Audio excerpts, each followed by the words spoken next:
በጌታ በኢየሱስ ስም ሰላም እላችኋለሁ ቅዱሳን። እግዚአብሔር የተባረከ ይሁን በድጋሚ ማለት ነው።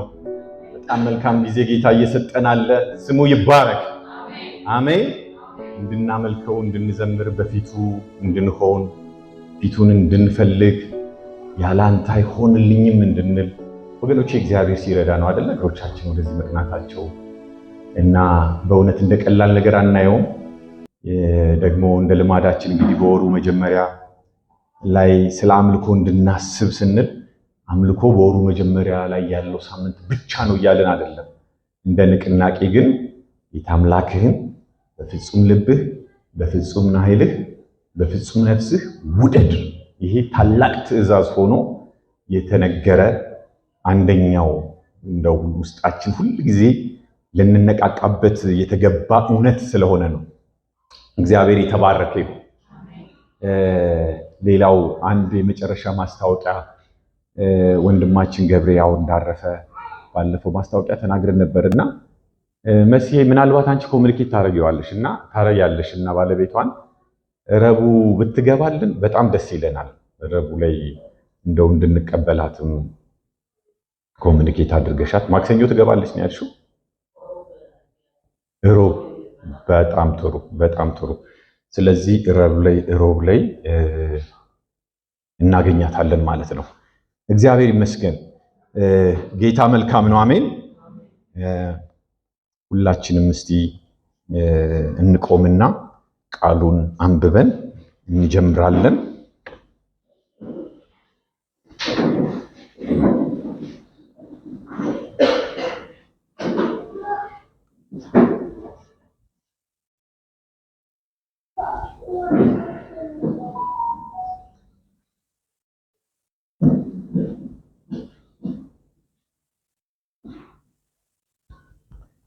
የእግዚአብሔርን ቃል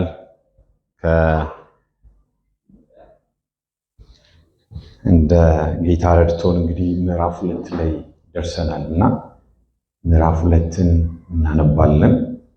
ሁላችንም ከቻልን ሮሜ ምዕራፍ 2ን አንብበን ጥቂት ቁጥሮችን አንብበን እንጀምራለን። ሃሌሉያ። በጌታ በኢየሱስ ስም አነባለሁ። ስለዚህ አንተ በሌላው ላይ የምትፈርድ የምታመካኝበት የለህም። በሌላው ላይ በምትፈርድበት ነገር ሁሉ ራስህን ትኮንናለህ። ፈራጅ የሆነው አንተ ያንኑ ታደርጋለህና እንደዚህ በሚያደርጉትም ላይ የእግዚአብሔር ፍርድ ትክክለኛ መሆኑን እናውቃለን። እንግዲህ አንተ ሰው በሌሎች ላይ እየፈረድህ ያንኑ የምታደርግ ከሆነ ከእግዚአብሔር ፍርድ የምታመልጥ ይመስልሃል?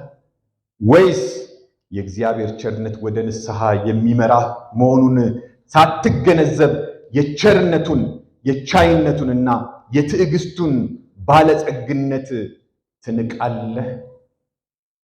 ቁጥር 5 ላይ ነገር ግን በድንዳኔህና ንስሐ በማይገባ ልብህ ምክንያት ትክክለኛ ፍርዱ ሲገለጥ በእግዚአብሔር የቁጣ ቀን በራስ ላይ ቁጣን ታከማቻለህ። እንቀጥለዋለን። ንባቡን ግን ጸልየን እንጀምራለን። እግዚአብሔር አምላካችን ሆይ ዛሬ ደግሞ በዚህ ማለዳ ሕያው የሆነው ቃልህ፣ ቅዱስ የሆነው ቃልህ፣ በሐዋርያት መሰረት ላይ የምንቆምበት የተነገረን ቃልህ አሁንም በእያንዳንዳችን ውስጥ በመንፈስ ቅዱስ ኃይል እንዲብራራና እውነትን ማወቅ እንድንችል ጸጋን እንድታበዛለን መንፈስህ እንዲያገለግለን በኢየሱስ ክርስቶስም ጊዜውና ሰዓቱን ላንተ አሳልፈን እንሰጣለን። ጌታ ሆይ አንተ ተናገረን።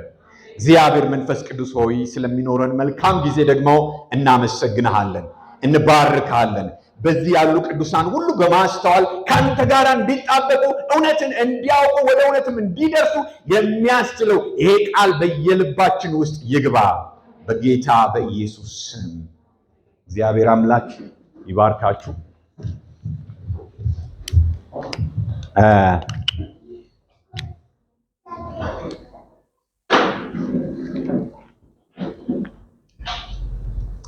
እግዚአብሔር አምላካችን ይባረክ። የሮሜ ትምህርት በጣም ሁላችን እንደገና እግዚአብሔር በእኛ ህይወት ውስጥ የሰራውን ስራ እንድናስታውስና የዳንበት መንገድ፣ የዳንበት እውነት፣ የዳንበት የእውነት ትምህርት እንዴት እንደሆነ በደንብ አድርጎ የሚያሳይ ነውና ያው የስነ መለኮት አካይዱን ጳውሎስ ከምስጋናውና ከመግቢያው ጀምሮ እየተናገረ እያለ በጣም እየተደነቅንበት እያለፍን ያለነው ነገር አለና ከሰላምታውም ባለፈ እግዚአብሔር ይመስገን ብዙ ነገሮችን አይተናል እና ይሄ ወንጌል የምጽፈው ይላል እንግዲህ 16 ምዕራፍ ነው የጻፈው። ይሄ ወንጌል ስለ ልጁ ነው ብሎ ስለ ወንጌል የወንጌል ዋነኛ ሐሳብ ወንጌል ማለት ለኔ ምንድነው? የዳንኩት እንዴት ነው? በመዳኔ ደግሞ ያገኘሁት ነገር ምን አለ የሚለውን ነገር እንድናስታውስ የሚያደርግን ወንጌል ስለ ልጁ ነው ብሎ ጀምሯል። ወንጌል ከዳዊት ዘር ስለሆነው በስጋ ከዳዊት ዘር ስለሆነው በመንፈስ ደግሞ በቅድስና መንፈስ በኃይል ስለተነሳው መለኮት ስለሆነው ስለ ልጁ ስለ ኢየሱስ ነው ብሎ ጀምሯል። አሁንም የምንናገረው ሌላ አይደለም። ዞረን ስለማን ነው የምናወራው? ስለ ኢየሱስ እንበል። ስለ ኢየሱስ ነው። ኢየሱስ ያልተገለጠለት፣ ኢየሱስ ያልበራለት፣ ኢየሱስ የጠፋበት እንደገና እንዲያየውና በብርሃኑ ደስታ ውስጥ እንዲገባ ከጨለማ ወደሚደነቀው ብርሃን እንዴት እንደመጣ ብርሃኑን አብሪ እሱ እንደሆነ ሁልጊዜ ከወደቅንበትና ደግሞ ከተሰላቸንበት ምናልባትም ጠላት ብዥታ ከፈጠረብን ነገር እንደገና እንዲያበራልን ኢየሱስን መማር ወንጌልን መማር በጣም አስፈላጊ ነው። ጌታ ይባረክ። ይሄው ሐዋርያ በኤፌሶን ምዕራፍ 5 ላይ ደግሞ ያሳስባል። ማለት አንዳንድ ጊዜ ክርስቲያኖችን በራልንም ብለው የተለያየ ድግዝግዝ የሆነ ነገር አጉል የሆነ ትምህርት ሲቀላቅሉ በየመንገዱ ላይ የቆመ በዚህ በሐዋርያ ትምህርት ያንጻቸውና መስመራቸውን እንዲይዙ ያደርጋቸው ነበርና በኤፌሶን ላይ ይላቸዋል፣ አንተ የምትተኛ ምን በል ይላል? ንቃ ይላል። መንቃት ያስፈልጋል ማለት አንዳንድ ጊዜ የመተኛ ቴንደንስ አለ። ንቃ፣ ከሙታንም ተነስ። ማን ነው የሚያበራልህ ይላል? ራሱ ያዳነ የጠራ የወደደ የእርሱ ያደረገ ማን ያበራል ይላል? ክርስቶስ ኢየሱስ ያበራልሃል ይላል። ጌታ የተባረከ ይሁን። ኢየሱስ ዛሬ ያበራልናል። የምንሰብከው የምንናገረው ለውስጣችን እንዲገባ የምንማረው የሚዋሃደን ወገኖቼ ሌላ አይደለም። ወንጌል ዛሬም የሚነገረው ስለማን ነው? ስለ ልጁ ነው፣ ስለ ኢየሱስ ነው። ጌታ የተባረከ ይሁን። ዛሬ የምናነሳውን ነጥብ ስንደረደር አውዱን ጥቂት ነገር የሄድንባቸውን ነገሮች ብናይ በጣም ደስ ይለኛል። እንግዲህ ባለፈው ሳምንት ከምዕራፍ 1 ከቁጥር 18 ጀምሮ አዲስ ነገር ደግሞ ጀምሮ እስከ 32 ድረስ ሄደናል። በዛ ወቅት ላይ ስናጠና የእግዚአብሔር ፍርድ የእግዚአብሔር ቁጣ እንደተገለጠ እያየን ነበረ። ቁጥር 16 እና 17 ላይ የመጽሐፉ ቲም ነው ብለን መጽሐፉ የሚያጠነጥነው እዛ ላይ ያለውን ሐሳብ ነው ብለን ተናግረናል። ምክንያቱም በወንጌል አላፍርምና አሁንም የምሰብከው አሁንም የምናገረው ያን ነው። በወንጌል አላፍርምና አስቀድሞ ለአይሁድ ከዛም ደግሞ ለግሪክ ለሚያምን ሁሉ አሁንም የሚሰራ ይሄ ወንጌል ለምንድን ነው ይላል? ኃይሉ ለምንድን ነው ይላል? ለማዳን ነው ይልና ከዛም ደግሞ ይሄው እምነት ከእምነት ወደ እምነት በሚያምኑ እየተገለጠ ይሄዳል። ዕንባቆም ላይ ይሄድና ምን ተብሎ ስለተጻፈ ይላል? ጻድቅ በእምነት ይኖራል ተብሎ እንደተጻፈ ይላል። ሃሌሉያ። ስለዚህም ሁልጊዜ ቅዱሳን ሁልጊዜ የምናስታውሰው የሆነ መንገድ ላይ የጠፋብን ነገር ካለ የዳነው በእምነት ነው። የምንኖረው በምንድን ነው? በእምነት ነው። ፊውቸራችንም ወደፊትም የጠፋብን ነገር ቢኖር አልታይ ያለን ነገር ቢኖር ቆም ብለን የእግዚአብሔር ብርሃን በእኛ ውስጥ እንዲበራ እግዚአብሔር ዛሬም ልጁን ኢየሱስ ክርስቶስ የሚገልጥበት መንገድ ምንድን ነው? በእምነት ነው ብለናል። ጌታ ይባላል። አንዳንድ ጊዜ ሰዎች ኮንፊውዝድ ይሆናሉ፣ ግራ ይጋባሉ። ያ የዳንኩበት ወቅት ላይ ያገኘኝ መንፈስ ወዴት ሄደ ይላሉ። እመን፣ ዛሬም አለ። ጻድቅ በእምነቱ በሕይወት ይኖራል። ለመዳናችን ብቻ ሳይሆን ለመኖራችንም ዛሬም ላለው ዋስትናችን በእምነት ስንቆም ያ ብርሃን ይበራል፣ ያ እይታ ይታያል፣ ያ የአምልኮ ሕይወት ይመጣል። ያ መንፈስ እንደገና ቅኝቱ በእኛ ውስጥ ሆኖ የእግዚአብሔር ብርሃን በእያንዳንዳችን ውስጥ ይታያል። አሜን። ወንጌል ወገኖቼ ሃይማኖት አይደለም። ወንጌል መገለጥ ነው። ወንጌል ሕያው የሆነ የእግዚአብሔር ብርሃን ነው። በጨለማችን ላይ የበራ የእግዚአብሔር ምንድነው? የእግዚአብሔር ምንድነው? ብርሃን ነው። ጌታ ይባረክ። የበራልሽ ያ የእግዚአብሔር ብርሃን፣ ያዳነሽ ያ የእግዚአብሔር መድኃኒት፣ ያቆመሽ፣ ያጸናሽ፣ ያጸናን ያ የእግዚአብሔር ማዳን ዛሬም በሕያውነቱ አለ። በስጋ ያለ እምነት እንቅስቃሴ በጀመርን ጊዜ የተለያየ ነገር ሊያጋጥመን ይችላል። ግን ዛሬም የሚሰራው በእምነት ነው እና እንግዲህ ይሄ እምነት የእግዚአብሔር ማዳን ተገልጧል ካለ በኋላ ልብ በሉ፣ ይሄ የተገለጠው እውነት፣ ይሄ የተገለጠው የመዳን መንገድ ሰዎች ሁሉ በእምነት የሚሰራው ይሄ የእግዚአብሔር ማዳን ተገልጧልና ካለ በኋላ ቁጥር 18 ላይ ደግሞ ሲጀምር የእግዚአብሔርም ቁጣ ተገልጧልና ብሎ ያገናኘዋል። የተገለጠው አንድ ነገር ብቻ አይደለም። ክርስቲያን ሆነህም ስትኖር ስትንቀሳቀስ የተገለጠው የእግዚአብሔር ማዳን የማዳኑ ኃይል ብቻ ሳይሆን ደግሞ የተገለጠው አንድ ደግሞ ኔሽን ያነሳና ኢማጂኔት እያደረገ ሰንበዲ ያስቀምጥና ትንታኔውን ይቀጥላል። የድነቱ ፕሮሰስ እንዴት እንደሆነ ምን አይነት ሰዎች ናቸው እዛ ጋር የሚያስቀምጣቸው። መጀመሪያ ከ18 ላይ አብዛኞቹ የሚስማሙበት እነዚህ ጀንታይልስ ወይንም ደግሞ አሕዛቦች የሆኑ ናቸው ይባላል። ምክንያቱም አሁንም እግዚአብሔር የለም ብለው የሚንቀሳቀሱ እነዚህ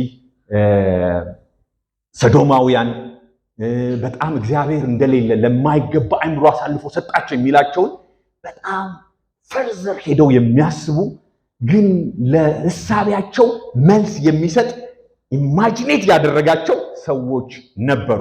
እነዛ ሰዎች እግዚአብሔርን የሚሞግቱበት የራሳቸው ሐሳብ አላቸው።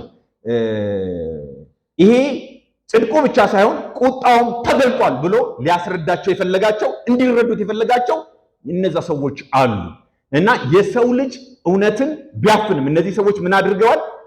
እውነት ተገልጧል። እውነት ኢየሱስ ነው። ግን ኢየሱስን ምን ለማድረግ ፈልገዋል? በሱ ትንታኔ እውነትን የማፈን ዝንባሌያቸው ታይቷል። ግን እግዚአብሔር ደግሞ እውነትን ያፈኑትን ለማይገባ ነገር አሳልፎ እንደሰጣቸው በሶስት አቅጣጫ ከፍለን ደግሞ አይተነዋል። እውነትን እንኳን ቢያፍኑም በእውነት ላይ የማፈን ለመያዝ የራሳቸውን ፍልስፍና የራሳቸው ዕውቀት ለማድረግ ቢሞክሩም ግን እግዚአብሔር ለርኩሰት አሳልፎ ሰጣቸው ብሎ ከቁጥር 24 እስከ 25 ድረስ ሳምንት ዕለት አይተናል። ለምን አሳልፎ ሰጣቸው? አንክሊን ለሆነ ስፒሪት እግዚአብሔር አሳልፎ አይስጠን። ገብቷችሁ? ይህ በጣም ቀላል እኮ መርገም አይደለም። ለርኩሰት እርኩሰትን ዝም ብሎ አይደለም ሰው የሚጋባበት እና እርኩሰትን እንደ ንብረት አድርጎ ከያዘ የሆነ አሳልፎ ተሰጥቷል ማለት ነው። እግዚአብሔር ለርኩሰት አሳልፎ ሰጣቸው። ለርኩሰት ብቻ አይደለም እነዚህ ሰዎች የተሰጡት። እርኩሰት ያው በጣም የሚለማት ሴሰኝነትን አደረጉ፣ የማይገባውን አመለኩ፣ ከክፉ መንፈስ ጋር ተጋቡት፣ ይሄ አብሮነትን ጀመሩ፣ ሴሰኛ ሆኖ ይላል። ደግሞ በሁለተኛ ደረጃ ለሚያስነውር ምኞታችንን ይፈውሰው ወገኖች። አንዳንድ ጊዜ እኮ ምግብ ነው ያሰኘሽ ወይ ምንድን ነው ያሰኘ? ምን መብላት ምን መጠጣት ነው ምንድን ነው? ስጋችን እንኳን ውስጣችን ሁሌ የሚነሳሳበት የሚመኘው ነገር አለ አይደለ? እነዚህ ሰዎች በምን ተመኙ ነው? ለማይገባ ምኞት የሚገባውን ትተው የማይገባው እንዲመኙ አሳልፎ ሰጣቸው። ከቁጥር 26 እስከ 27 ዛሬ አናየው። በሶስተኛ ደረጃ ደግሞ ምኞታቸው ብቻ ሳይሆን የተቃወሰባቸው ምንድነው? ለማይገባ አይምሮም ደግሞ አሳልፎ ሰጣችሁ። ቲንኪንግ በጣም ስትሮንግ የሆነ ቲንኪንግ ይላሉ አይደል? አሁን ዛሬ እነዚህ በጣም የአእምሮ ስለ መታደስ የሚናገሩ ሰው ወገኖቼ እግዚአብሔር ካልባረከው በትክክል እንኳን እንዳያስብ ያደርገዋል። ምን ነክቶኝ ነው ብሎ በኋላ ላይ ሊያገኘው የማይችለውን ሂድን የሆነ ነገር ሊያስብ ይችላል። አስተሳሰባችንን በጌታ በኢየሱስም ይፈውሰው። እግዚአብሔር ሲባርካችሁ ጥበብን ታስባላችሁ። እግዚአብሔር ሲያስባችሁ የእግዚአብሔር መንፈስ ወደ እናንተ ሲቀርብ ያ እግዚአብሔር መንፈስ ራሱ የጥበብ መንፈስ ይሏል፣ የእውቀት መንፈስ ይሏል፣ የኃይል መንፈስ ይሏል፣ እግዚአብሔርን የመፍራት መንፈስ ይሏል። እንዲህ አይነት መንፈስ ካልሆነ ክፋትንና ተንኮልን የሚያሳስብ ነገር ካለ ለዛ አታሳልፎ የተሰጠም ካለ ወገኖቼ ፋይናሊ በጣም እነዚህን ሰዎች ይፋረዳቸዋል እያለ ለማይገባ አእምሮ ግን አሳልፎ ሰጣቸው ይልና ከቁጥር 28 እስከ 27 ድረስ ይተነትናል። እግዚአብሔር ለፍርድ አሳልፎ ሰጣቸው ሲል የሚፈርድ ህገኛ የሚመጻደቁበትን የሚናገሩት ነገር እንደሌላቸውና እግዚአብሔር በፍትህ እውነተኛ በሆነው ፍትህ እንደሚገለጥ ለዚህም ምላሽን እያዘጋጀ ሐዋርያው ያዘጋጀውን ነገር ይቀጥላል ማለት ነው። እንግዲህ ባክግራውንዳችን ላይ ይህንን ካልን ዛሬ ምዕራፍ 2ን ከ1 እስከ 5 አሁን ቅድም እንዳነበብነው ደግሞ ሌላ ኢማጂኔት የሚያደርገውን ሰንበድ ያስቀምጣል። እናንተ ብሎ ነው አይደል? አሁን እነማን ናቸው ደግሞ እነዚህ ተደራሽ የሚያደርጋቸው ውስጣቸው እንዲገባ የሚፈልገውን መልእክተኛ ተደራሾችን ያነሳል። ምን ብሎ ነው የሚያነሳው? ስለዚህ አንተ በሌላው ላይ የምትፈርድ ይልና ደግሞ ፍርድ ይገባቸዋል። እንግዲህ አሁን ቅድም ያየውን ከ18 እስከ 30 የማይገባ ኑሮ አሳልፎ ሰጣቸው፣ ሴሰኛ አደረጋቸው ምናምን እያሉ በቃ እነዚህ ፓጋንስ አሕዛቦች ናቸው፣ በቃ ፍርድ ይገባቸዋል የሚል ደግሞ የሚመጻደቅ ደግሞ በመጽደቅናው ደግሞ የተሞላ አንድ ኢማጂኔት የሚያደርገው ሰንበድ ያነሳና እሱ ላይ ደግሞ መልስ አለኝ ይላል። ለዛም የምሰጠው መልስ አለ ይላል ጳውሎስ። ምንድን ነው የሚመልሰው? አንተ የምታመካኝ ወይንም የምትመካ ይላል። ማመካኛ የለህም። ስለዚህ አንተ በሌላው ላይ የምትፈርድ ፍርድ የተሞሉ ናቸው። የምታመካኘው የለህም። በሌላው ላይ በምትፈርድበት ነገር ሁሉ ራስህን ትኮንናለህ። ፈራጅ የሆነው አንተ ያንኑ ታደርጋለህ፣ ትፈርዳለህ። ግን አንተ ራስህ እኮ ነፃ አልወጣህም። አንተ ራስህ እኮ ታማሃል። ግን ምን ታደርጋለህ? ትፈርዳለህ። ጀጅመንታል ይሁን ሮሮ ያሰማል እና የምታመካኘው የለህም። ይሄ ወንጌል የማይዘው የማይቃኘው ሊያገኘው የማይፈልገው ግለሰብ የለም። እንደ ሮድማ የተገለጠው ይሄ የእግዚአብሔር ሕይወት ሰዎችን ሁሉ እየመረመረ ነው ያለው እና እነዚህ ሰዎች ደግሞ ሕግ አላቸው። ፍርድን ይፈርዳሉ። ልክ ነው ይላሉ። የእግዚአብሔርን ቦታ ይወስዳሉ። እንደዚህ በሚያደርጉትም ላይ የእግዚአብሔር ፍርድ ትክክለኛ መሆኑን እናውቃለን። እግዚአብሔር ፈራጅ አምላክ ነው። ምናልባት አንተ አለኝ የምትለው ነገር አለ። እንግዲህ አንተ ሰው ይለዋል፣ በሌሎች ላይ እየፈረድህ ያንኑ የምታደርግ ከሆነ ከእግዚአብሔር ፍርድ የምታመልጥ ይመስላል። ያነቀዋል። ሰሞኑን እኔ በጣም ራሴን ለመመርመር በቃ እግዚአብሔር ይሞግተኝ የነበረ ሐሳብ ነበረ ከዚህ ነገር ጋር ተያይዞና እግዚአብሔር ሆይ እባክህን እንደ ዳዊት ማለት ነው መርምረኝ፣ ፈትነኝ። ዳዊት እንደዛ ይላል በመዝሙሩ ላይ። እግዚአብሔር አንዳንድ ጊዜ ሳናውቅ ምን እየተከናወነ እንዳለ ውስጣችንን ሊያሳየን በሚችል ብርሃን እግዚአብሔር እኛ ላይ ብርሃኑን ካላበራ ሌላ ዝንባሌ ውስጥ ልንገባ እንችላለን። ሌላ ምልከታ ውስጥ ልንገባ እንችላለን። እነዚህ ሰዎች የሚመጻደቁበት ነገር አላቸው። መጣበታለሁኝ። ግን ምን ይላቸዋል? ምን ብሎ ይጀምራል? ስማ አንተንም ነው የሚፈልገው ይሄ ታላቅ ይሁን። እሱ ራሱ ታውቃላችሁ በምን አይነት ነገር ውስጥ ተሞልቶ ደብዳቤ አጽፎ ባክግራውንዱን ስናጠና አይተናል አይደል? አዳሜን እየቀነጠበ አንገት እየቀላ በቃ ለእግዚአብሔር ጽድቅ ኖራለሁ የሚል አለኝ የሚለው ዋጋለታለሁ የሚለው ያለው ነገር ነበረ። እኔንም ጠብ አድርጎኛል። ይሄ ወንጌል ማንንም አይምር። ፍርድ ደግሞ አለ። እግዚአብሔር ማንንም በፍርዱ በመጣ ጊዜ አይምርም እያለ ይናገራል። አንደኛው ነገር እንግዲህ ምንድነው እሱ? ማመካኛ የለስ ማመካኛ የለም በሉ እስቲ። ዋትኤቨር ለሰዎች እንታይ እንደዚህ የምንለው እሷማ ከሷ ወዲያ ላሳር ከሱ ወዲያ ላሳር የምንባልበት ነገር ቢኖር ይሄ ወንጌል ግን በቃ እሱ በመጣበት መንገድ ሌላውን ሁሉ አቮይድ አድርጎ ይሄንን የመገለጥ ስለ ልጁ የሆነውን ህይወት ለማስተዋወቅ ሲጀምር አንዱ ማመካኛ የለም ነው። ሁለተኛውስ የፍርዱን መዘግየት እያዩ ደግሞ ትክክለኛነታቸውን እያጸደቁ ለመኖር ለሚሞክሩ እግዚአብሔር ፍርዱን ስላዘጋየ ምን ይላል? የቸርነትና የትዕግስቱን ዓላማ ደግሞ ይተነትናል። የእግዚአብሔር ቸርነት በቻሉና ትዕግስቱ ወደ ምን ሊመራ ነው ይላል? ወደ ምን ሊመራ ነው? ወደ መዳን ሊመራ ነው። እግዚአብሔር እየታገሰ በሄደ ቁጥር ምን እየተከማቸ ነው? ዲፖዚት እያደረከው ያለ ነገር አለ በተመሳሳይ ሁኔታ አንተም። ስለዚህ መታገሱ እየጨመረ በሄደ ቁጥር ማለት ትዕግስቱ እየበዛ በሄደ ቁጥር ፍርዱ ደግሞ ለአንተ ምን እየሆነ ነው ያለው ነው የሚለው? እየጨመረ ነው ያለው። እንደ ልብ ጥንካሬና ንስሐ እንደማይገባ ልብ ቁጣን በራስ ላይ ታከማቻለህ ይላል። እያከማቸ ነው የምትሄደው። ይህ ማለት የዘገየ ፍርድ ይበልጥ ከባድ ፍርድ ይሆንብሃል የሚል ሪማይንድሽን የሚል ማስታወሻ ደግሞ ለዚህ ኢማጂኔት ለሚያደርገው ሰው ደግሞ ይናገራል። የሚናገረው አንተ በማለት ማንን ነው? ብዙ ሰዎች ይስማማሉ። አንዳንዶች ምናልባት እነዚህ የስነ ምግባር ሰዎች ሊሆኑ ይችላሉ ይላሉ። አብዛኞቹ ግን የሚስማሙት ጁሾች ናቸው፣ ይሁዶች ናቸው። ምክንያቱም እነሱ በብዙ አቅጣጫ አለን ይላሉ። ጌታ ኢየሱስ ክርስቶስም በብዙ አቅጣጫ ኮንፍሮንት ሲያደርጋቸው ታያላችሁ። ስለ ፈሪሳውያንን በጣም ኮንፍሮንት ካደረገው በትምህርቶቹ ጌታ ኢየሱስ ክርስቶስን ስታዩ በጣም ነው የተሟገታቸው አይደለ? ስለ ግብረገብ ሰዎች ነው ይሄንን የሚለው። ምናልባት እንግዲህ ግብረገብም ከኛ ወዲያ ላሳር ይላሉ አይደል አይሁዶች።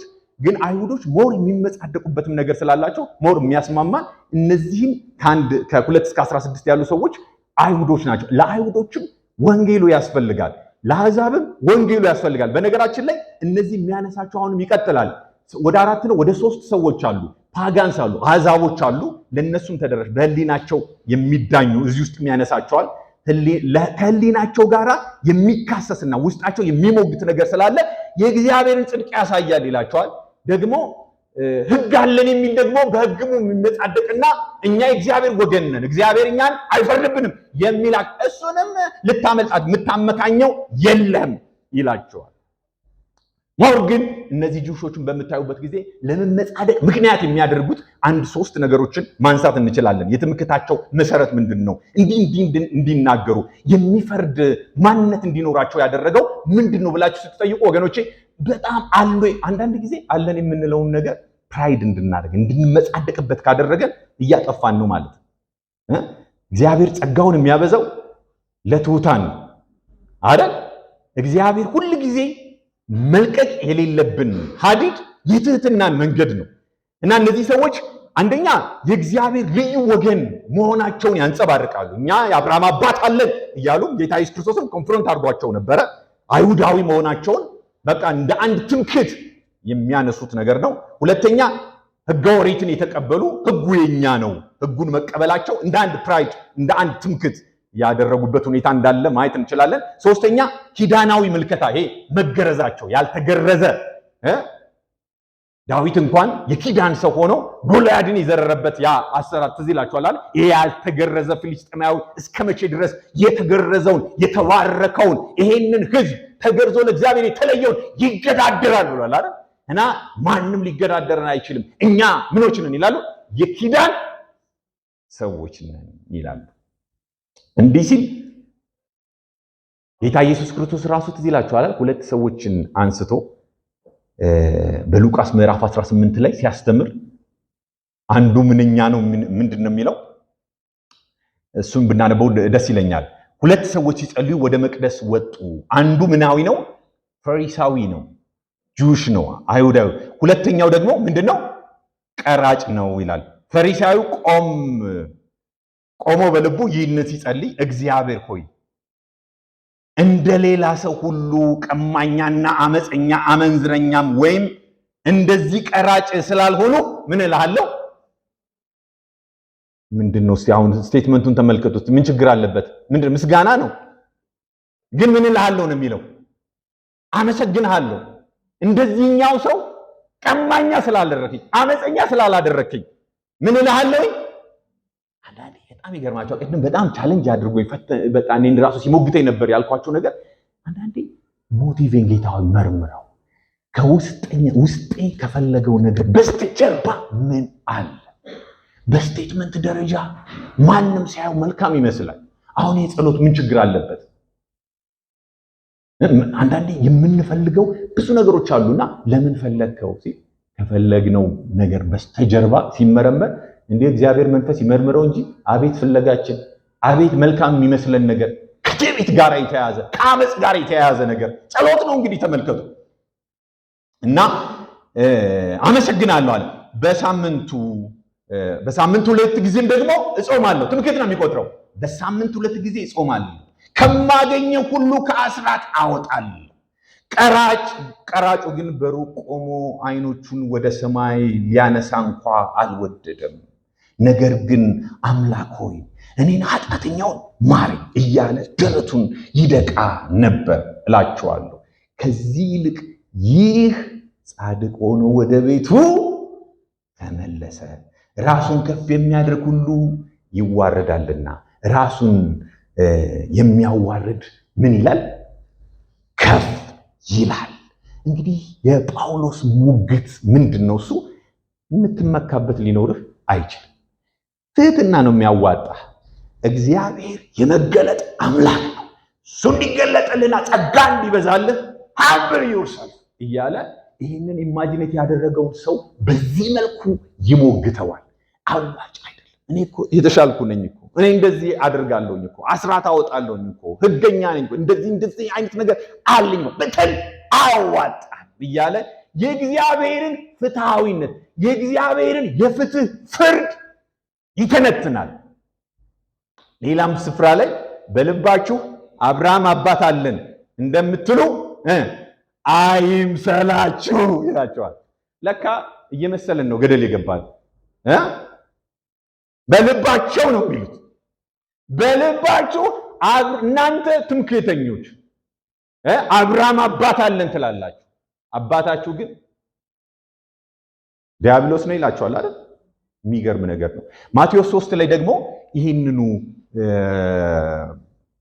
ዮሐንስ ሲናገር ዳሩ ግን ከፈሪሳውያንና ከሰዱቃውያን ብዙዎች ወደ ጥምቀቱ ሲመጡ ባየ ጊዜ እንዲህ አላቸው፣ እናንተ የእፉኝት ልጆች የሚመጣውን ቁጣ እንድትሸሹ ማን አመለከታችሁ? እንግዲህ ለንስሐ የሚገባውን ፍሬ አድርጓል። ፍሬ የሚገኘው ውጤት የሚገኘው ይሄ ጃይንት የሆነ ነገር ስላነሳን፣ ይሄ እንዲህ ነኝና እንዲህ ይገባኛል ስላለን በቃ ናጊንግ የሆነ ነገር ውስጥ ስለገባን አይደለም። ለንስሐ የሚገባውን ፍሬ አድርጉ። በልባችሁ አብርሃም አባት አለን እንደምትሉት አይምሰላችሁ እላችኋለሁና ከዚህ ድንጋዮች ለአብርሃም ልጆች ሊያስነሳለት እግዚአብሔር ይችላል። አሁንስ ምሳር በዛፉ ስር ተቀምጧል። እንግዲህ መልካም ፍሬ የማያደርግ ዛፍ ሁሉ ይቆረጣል፣ ወደ እሳትም ይጣላል። መዳኛ መንገዱ ተቀይሯል እያለ እያንደረደራቸው ነው። እንግዲህ ጳውሎስ ይህንን ነገር ነው የሚያሳያቸው። ሐዋርያቶቹም ደግሞ መንገዱን ሲጠርጉ ደግሞ የሰበኩትና ያስተማሩት መንገዱ ሌላ ነው፣ በቃ ከእኔ ኋላ የሚመጣው ነው የሚያድነው፣ እርሱ ነው ብቸኛ መድኃኒት እያለ ነው አይደል ዮሐንስም ሲሰብክ የነበረው። እናንተ ግን አለን በምትሉት አብርሃም አባት አለን እንደምትሉት እንዳይመስላችሁ፣ ቶሎ ቶሎ እናልፋለን። የማቴዎስ ወንጌል ምዕራፍ 21 ቁጥር 31 ላይ ራሱ ምን ይላል? ጌታ ራሱ እንዲህ ያሉትን ሃይማኖተኞችን ምን ብሏል? አስጠንቅቋቸዋል። ሃይማኖት በራሱ አያድንም። አሁን ብዙ ጊዜ እንደዚህ አይነት ነገር እንናገራለን። የመዳኛ መንገዱ ታዲያ ምንድነው? እሱ ሙግቱን በደንብ እያጠነጠነ በጣም እንደዚህ አይነት ምልከታ ያላቸውን ሰዎች እያወጣ ይናገራል። ግን ጌታ ኢየሱስ ክርስቶስም ደግሞ እንደሞገተው ልናነሳ የምንችለው ክፍል ነው። ይህ ክፍል ከሁለቱ የአባቱን ፈቃድ ያደረገ ማን ነው ብሏል። ማለት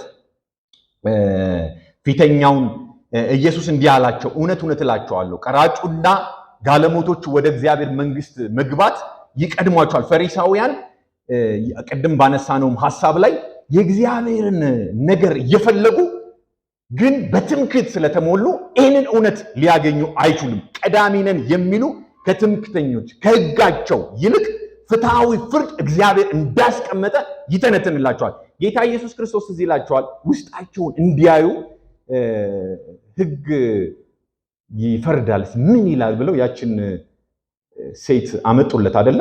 ምን አድርጋለች ነው ያሉት? አመንዝራለች። እናስ ምን ትላለህ አሉት አይደል? በጣም ከፍርዱ አንፃር ሕጉ ከሚለው አንፃር ማንም ሊያመልጥ አይችልም አይደል? ሕጉ ይላል፣ እውነት ነው። ግን እግዚአብሔር ደግሞ ጌታ ኢየሱስ ክርስቶስ ደግሞ በሰጠው ዊዝደም አቀረቀረ፣ ወደ መሬትም እየጻፈ ከናንተ ምን የሌለበት አላቸው፣ ኃጢአት የሌለበት ድንጋዩን አንስቶ ይውገራት አለ። ሁሉም ራሳቸውን ማየት እንዲችሉ እድል ሰጣቸው። ሳዩ ለካ አንድም የለም። ለካ ሁሉም ጎል ገብቶበታል። ሁሉም ተሳስቷል።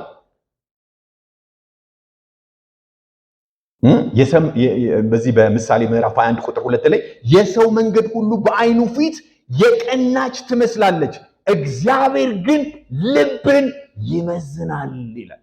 አሁን ቅድም እንዳልኳችሁ እኔ እንኳን አንዳንድ በጣም የሚሞግተው የእግዚአብሔር ሞቲቫችሁን ውስጠኛ ማንነታችሁን የእግዚአብሔር መንፈስ አባቶቻችን እንዳሉት ሰርች አድርገን ፈትነኝ ብለን ስንጸልይ ሀምብል ስናደርግ ራሳችን እግዚአብሔር ሊያሳየን ይችላል። መንገዱ ሁሉ ምን ይመስላል? በቃ ትክክለኛ ይመስላል። የሰው መንገድ በዓይኑ ፊት የቀናች ትመስላለች፣ እግዚአብሔር ግን ልብን ይመዝናል። ሰው ፊትን እንደሚያይ እግዚአብሔር ፊትን እግዚአብሔር የሚያየው ምንድን ነው? እሱ ልብን ነው የሚያየው። በልብህ ያለው እውነተኛነት እንዲያድንህ መዳን የለም ብለህ ሰሬንድ ስታደርግ እጅ ስታነሳ የመማረክ መንፈስ ሲመጣ ያ የመዳን መንገድ ወደ አንቺም ቤት ወደ አንተም ቤት ይመጣል። ያለኝ የምትለው ነገር ጣል የሚል የማስጣል ሎጂክ ነው ይዘው እየተከራከረና እየሞገተ ያለው። የእግዚአብሔር ፍርድ መሰረታዊ መርህ አለውም ደግሞ ብሎ ስለ መርህ ደግሞ ከቁጥር 6 እስከ 10 ላይ ይናገራል። ይችን ሐሳብ እናይና እንጨርሳለን። ከቁጥር 6 ላይ ስትመለከቱ ሁሉም እንደ ስራው ይላል። እንግዲህ ይሄ አከራካሪ የሆነ ነገር ነው። ብዙ ሰዎች ምንድነው የሚሉት? ምን ደግሞ ስራን አመጣችሁብን ወይ እንዴ? ሰው ሁሉ ዳነ ካልን በኋላ ስራ ምንድነው? እንግዲህ ጳውሎስ በጣም በዚህ ነገር ዋነኛ አቀንቃኝ ነው። ያዕቆብ መልእክት እንዲያውም አልገባውም ይላሉ አንዳንድ ሰዎች። ማለት ያዕቆብ ከምንድን ነው የሚለው? ከስራ የተለየ እምነት ምንድን ነው የሚለው? ሙት ነው ይላል አይደል? እና በጣም ሪሌትድ ናቸው፣ አብረው የሚሄዱ ናቸው። ያመንነው ሪሊ ትክክለኛ እምነት ነው ወይ? ባለፈውም አንስተናል። ስናምን ምን ይከተለናል? ስራ ይከተለናል። አምነናል ብለን ዘራፍ አካኬ ከኔ ወዲያ ላሳር ብለን ብዙ ሎጂካል የሆኑ ነገሮችን ብናመጣስ ያ ስራ ያ የእምነት ኃይል በውስጣችን አክቲቭ ሊሆን ይችላል? አይችልም። ስለዚህ ይህን ነገር ነው የሚያሳያቸው። ምንድን ነው የሚለው? ከቁጥር 6 ጀምሮ ስታነቡ እግዚአብሔር ለእያንዳንዱ እንደ ስራው ይሰጣል። እንደምኑ እግዚአብሔር ለካ እንደ ስራውም ይሰጣል። እንደ ስራው ቁጥር 7 ላይ በጎ የሆነውን ጸንቶ በማድረግ ክብርን ሞገስንና ዘላለማዊነትን ለሚሹ የዘላለም ሕይወት ይሰጣቸዋል። ነገር ግን በራስ ወዳዶች እውነትን ትተው ክፋትን በሚከተሉ ፍርድን፣ ቁጣን ይደርስባቸዋል ይላል። የልብን ትህትና የልብን ገራገርነት በልባችን ያለው ውስጥ መታዘዝ ኩርቾውን ለመመርመር የሚያስችል እውነት ነው የሚያሳየው። መዳን በምንድን ነው ብለናል? አንጣላም። እዚህ ላይ መዳን በምንድን ነው ብለናል? በእምነት ነው። ግን መዳናችን የሚረጋገጠው በምንድን ነው? መልሱልኝ። በስራ እኮ ነው የሚገለጠው እኮ። ይህንን በጣም አጥብቀን ግልጽ በሆነ ስቴትመንት ማስቀመጥና ራሳችንን ማየት መቻል አለብን። ድብቅ በሆነው ማንነታችን ውስጥ የሚንቀሳቀስ አክቲቬት የሚደረግ የለቀቅነው ኃጢአት ካለ ማመናችንን ካውንተር ቼክ ማድረግ መቻል አለብን። እምነታችን ደርዙ ሰፊ ነው። አመንኩኝ የምንለው በቃ አምኛለሁኝ ብለን ለማለት ብቻ አይደለም። ሂዩሚሊቲን ይጠይቃል። በትህትና ሰሬንድ ማድረግ፣ ነፍስን ማፍሰስ፣ ልብን ማፍሰስ፣ እውነተኛ አምልኮ እምነት ውስጥ ሁሉ አለበት። በዛ የፍቅር ጨዋታ ውስጥ ኃጢአት ሊያገኝሽ አይችልም። በዛ የፍቅር ጨዋታ ውስጥ እግዚአብሔር ባለበት ለእግዚአብሔር ራሳችን ሰሬንድ ባደረግንበት የትኛውም የኃጢአት ኃይል በእኛ መንደር ውስጥ ሊሰራ አይችልም። ስለዚህ አንዳንድ ጊዜ አንዳንድ ኃጢአትን እየተለማመዱ ሰዎች አይ እኔ እኮ አማኝ ነኝ ምናምን ሲሉ ራሳቸውን ለመፈተን በቂ ጊዜ ካልወሰዱ እግዚአብሔር እውነተኛ ፈራጅ ነው። እግዚአብሔር ይፈርዳል። አለኝ የምትለው ነገር አያታል። ሕግ አለኝ የምትለው የኦሪት ሕግ አለኝ የምትለው ነገር አያታል ነው የሚለው። ለሚሰራ ለማንኛውም አስቀድሞ ለአይሁድ ከዚያም ለአሕዛብ ክብር ሞገስና ሰላም ይሆንለታል። ይህንን የሚያደርግ በትክክለኛ ነገር ግን በጎውን ለሚሰራ እግዚአብሔር ይባረክ። በእምነት ትራኩ ላይ በእምነት ሀዲዱ ላይ ሆኖ በጎውን ለሚሰራ እግዚአብሔር አስቀድሞ የመጣውም ለአይሁድ ነው። ስለዚህ አሁን አይሁዶችንም ይነካል። ቁጥር ምዕራፍ 1 ላይም አስቀድሞ ለአይሁድ ከዛም ለግሪክ ሰው እንዳለ እዚህም ላይ ደግሞ ይመጣና ምን ይላል? አስቀድሞ ፍርዱም ቢሆን በጎነቱ ብቻ አይደለም የመጣው ወደ አይሁድ፣ ፍርዱም ቢሆን ከቤቱ ይጀምራል። ከዛ ደግሞ አሕዛብን ሁሉ ያገኛቸዋል ይላል። እንግዲህ እንደ ስራው ምንም እንኳን የዳነው በእምነት ቢሆን በእምነት የዳነ ምን ይከተለዋል? በስራ የሚገለጥ ፍሬ ይጠበቅበታል። ማቴዎስ ወንጌል ምዕራፍ 7 ቁጥር 16 ላይ ግልጽ በሆነ አሻሚ ባልሆነ መንገድ ጌታ ኢየሱስ ክርስቶስ የኔ የሆኑትን ከኔ የወሰዱትን በኔ ያሉትን በምናቸው ታውቋቸዋላችሁ ብሏል? በፍሬያቸው ታውቋቸዋላችሁ ብሏል።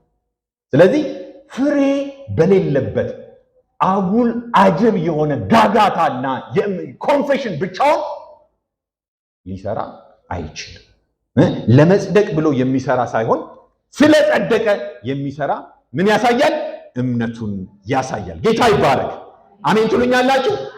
እምነታችን ሁል ጊዜ እንዳለ በዚህ በፓኬጅ ውስጥ ካለ ደግሞ ፍሬው ይመጣል።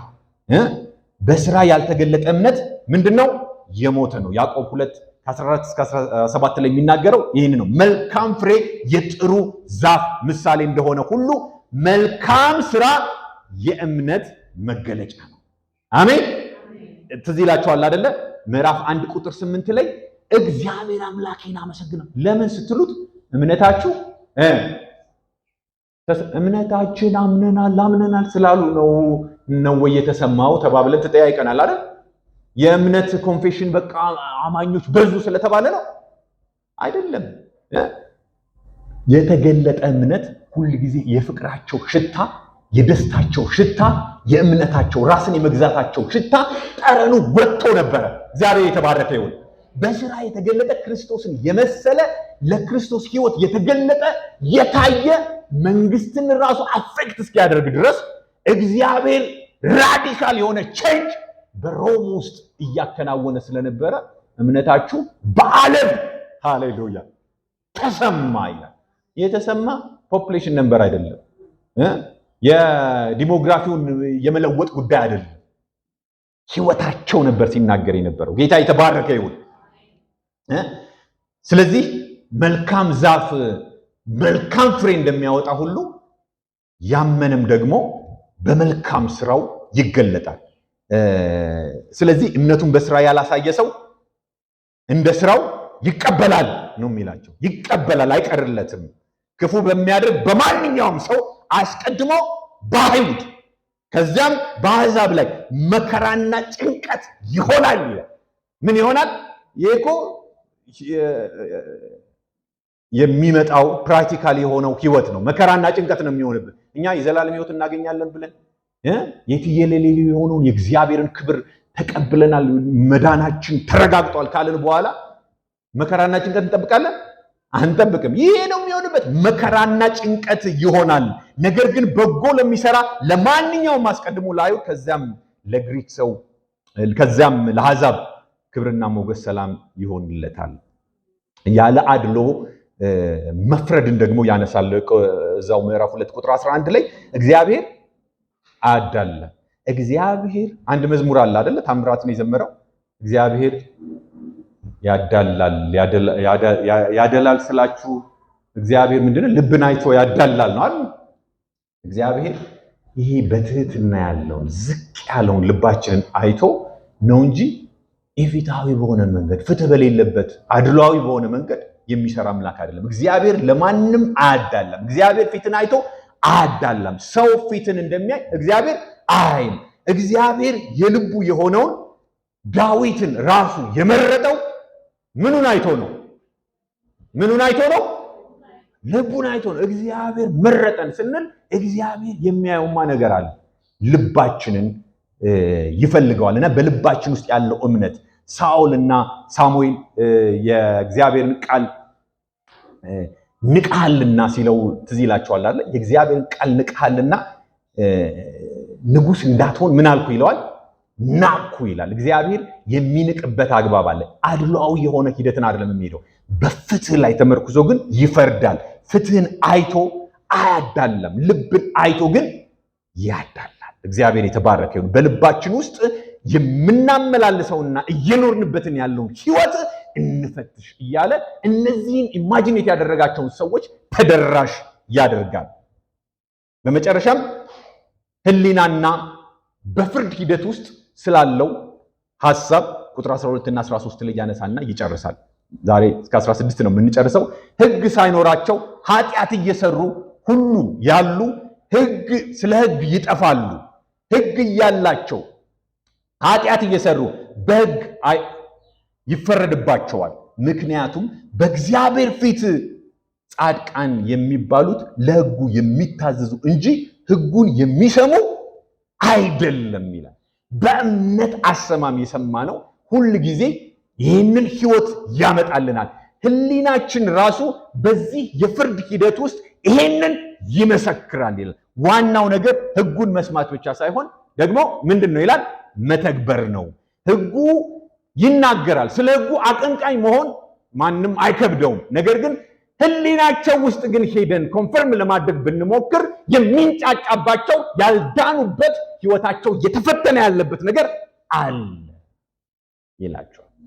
እና የህሊና ምስክርነትን ያነሳል። ህሊና ነው የሚመሰክረው። እንዲህ አይነት ነገር ባለበት ወገኖቼ ሊጠቅሱባችሁ ይችላሉ። እኛ እንደዚህ ነን፣ ትምክህታቸውን መገረዛቸውን እንደ እግዚአብሔር ቃል የሄድን ነው የሚሉትን ነገር ሊያነሱ ይችላሉ። ግን ጳውሎስ ምን ይሞግታል? ሁሉንም የሚዳኘው የሚመሰክረው ምንድነው ይላቸዋል? ህሊና የሚባል ነገር አለ ይላቸዋል። ቁጥር 14 ላይ ህግ የሌላቸው አሕዛብ ግን የሚያዘውን ነገር በተፈጥሮ ሲያደርጉ ህግ ባይኖራቸውም እነርሱ ለራሳቸው ምን አላቸው? ህግ አላቸው። የምን ህግ ነው? የህሊና ህግ ነው። ህሊናቸው ስለሚመሰክር፣ ሐሳባቸው ስለሚከሳቸው፣ ደግሞም ስለሚከለክላቸው የህግ ትእዛዝ በልባቸው የተጻፈ መሆኑን ያሳያሉ። ይህም በወንጌል እንደምናስተምረው እግዚአብሔር በሰው ልብ የተሰወረውን በክርስቶስ በኩል የሚፈርድበት ዕለት ግልጽ ይሆናል እያለ ይህንን ሐሳብ ያነሳል።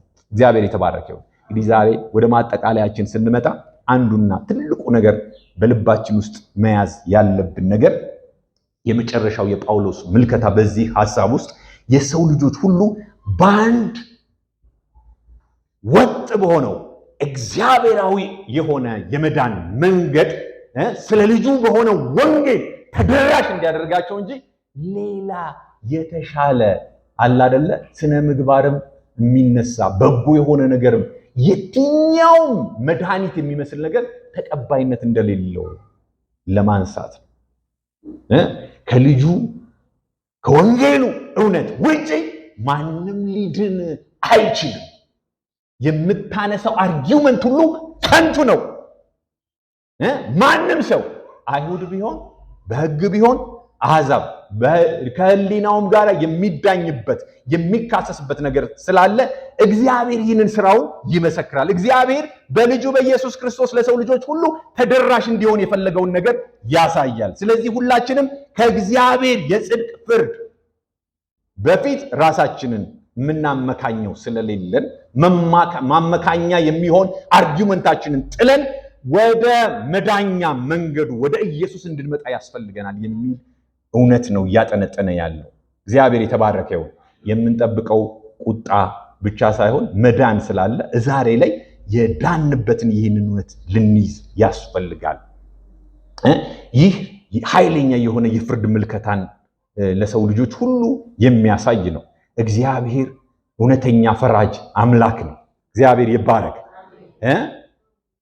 ዛሬ ወገኖቼ ድፍር ብለን የምንለማመደው የተሳሳተ ነገር ካለ ፍርጥ አድርገን ቁስሉን ለማሻር ለእውነት መታዘዝ አለብን። ሪዝናውት የምናደርገው ነገር አለ። እኛም እንኳን አሁን እሱ እየተንደረደረ ያለው ቅድም እንዳልኳችሁ ፓጋንስ፣ እነዚህ አሕዛቦችን በጣም ለማይገባ አእምሮ አሳልፎ የተሰጡትን ለርኩሰት የተሰጡትን ደግሞ ለማይገባ ምኞት የተሰጡትን አነሳ።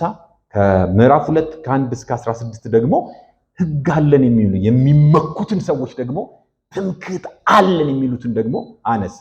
አንተ ትምክህተኛም ብትሆን የምታመካኘው የለህም።